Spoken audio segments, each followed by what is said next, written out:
Starting ఎక్కడి నుంచి చూసుకోండి. ఎక్కడి నుంచి అన్నా వేయచ్చా?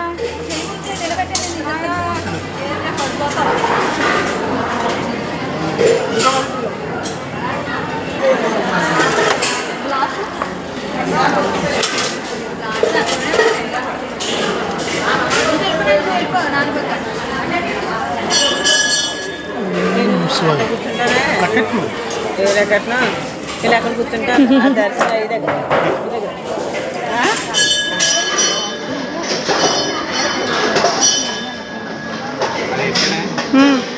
అందుకే ఒక లైన్గా వేసుకుని వెళ్ళండి, లెక్క పెట్టుకుంటా. లైన్ కూడా కడేసి